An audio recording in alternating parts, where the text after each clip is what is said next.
Hi, welcome back to Does My Bank Still Love Me? I'm Jackie Benster. Normally this is a program where we talk about issues that affect the distressed homeowner, but we have a very special guest with us today, Wendy Keating.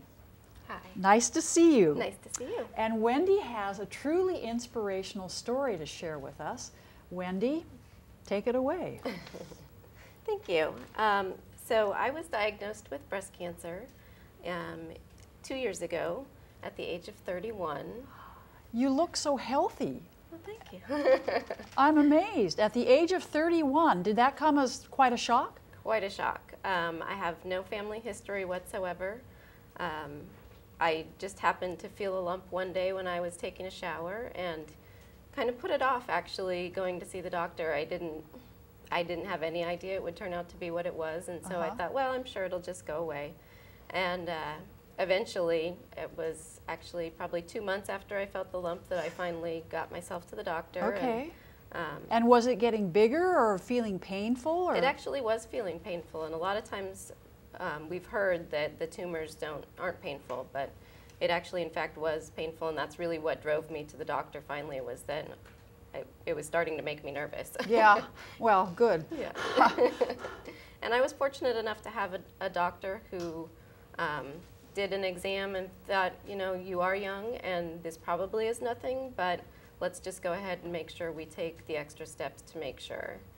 And so he sent me for a mammogram, and then from there they wanted to do a biopsy. And so still thinking the entire time, this is nothing. Even the doctors that were doing the biopsy said, oh, this looks like nothing to worry about, you know. And they said, you'll have the results of your biopsy within 48 hours, I think. And were you like nervous at all, or were you just kind of going, this is going to be fine? At first I was kind of, you know, oh, this is going to be fine. Really didn't think much of it. Went to work the next day, and it barely even crossed my mind, to be honest. And then I got a call from my husband the very next day as I'm sitting at my desk, and he said, hey, would you like to go to lunch? And I thought, that sounds nice, you know. He had never called me out of the blue just to go to lunch. And so he came down and took me to lunch and had a nice meal. We get back in the car, and he says, you know, he kind of pulls the car over and he says, the doctor called. Oh my. And I was in shock, you know. He said, it is breast cancer. Oh, and I was I don't know how he got through the meal without saying anything to me, but we just marched right into my office, gathered up my things, talked to the boss. He said, you've got a doctor's appointment this afternoon, and I didn't return to work until 9 months later. Wow. So then you had, what was the treatment? So I had stage 2B is what I was diagnosed with. And it was a triple negative breast cancer, which is more on the uncommon side. What is a triple negative breast cancer? So triple negative means that it's not affected by estrogen or progesterone. So you might hear people say they're ER positive or PR positive. So mine is triple negative, which is a little bit less common, especially in young women. But so I had first. It was just a whirlwind of things that happened next. It all moved so fast. But first, I went in and had the lumpectomy, and I opted for lumpectomy. I definitely had the choice to do a mastectomy.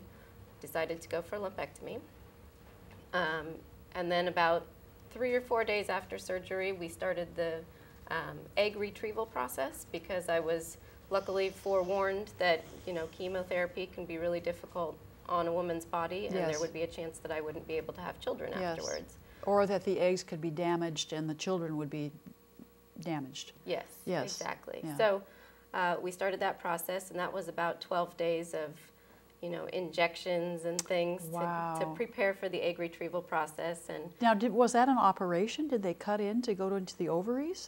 They don't cut in. They actually go inside. So laparoscopically up inside the natural openings? Yes, that's okay. correct. Very good. Wow. And then from there, just moved straight into chemo. Did 6 rounds of chemotherapy. And lost your hair? Lost my hair. Yeah, okay. Yep. Looks nice now. Thank you. And so how long ago was this? That was, I was diagnosed in February of 2008. Okay. And my last day of radiation was September 11th of 2008. Oh, that's my birthday, September 11th. Great day. It is. Yeah. Yeah. All right. So it's been good 2 years for you now. Now, this, women face cancer. It's something, and actually men face cancer too, which, people have a tendency to forget.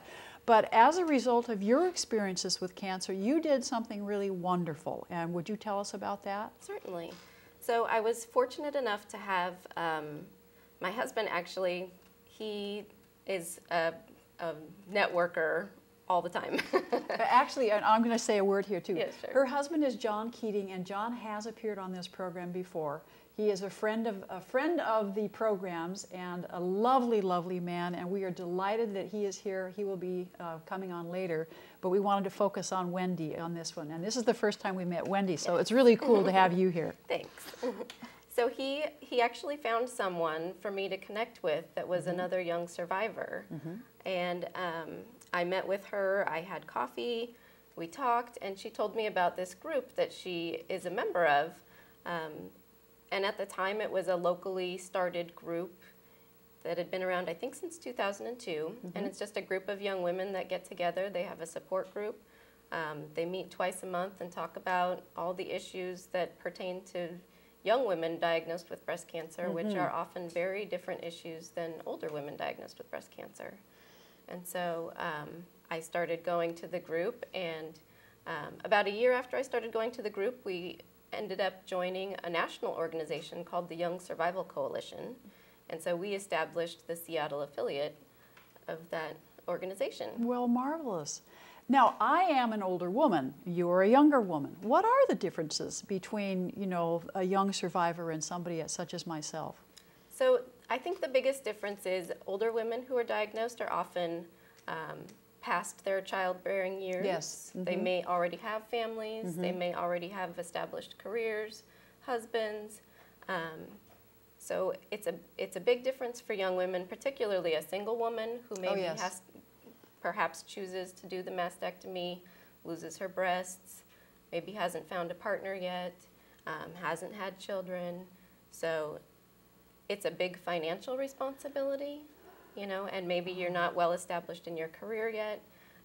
So the way we distinguish it is sort of the premenopausal women versus postmenopausal women as well, because there's definitely a lot of issues that you have to deal with, sexuality and intimacy and things like that as well. Of course. And as you mentioned, you've got to pay for the lumpectomy, for the egg retrieval, for the chemotherapy, and for any complications. And if you're a single woman and your insurance has run out, that's a hefty burden to come on. So I can really understand how that might make you feel, my gosh, will anybody ever want me? So so we're going to come back and talk a little bit more about the Young Survivors Coalition. Survival Coalition. Young Survival Coalition. And we'll be continuing to talk with Wendy, and we're going to have John on later as well. So don't go away.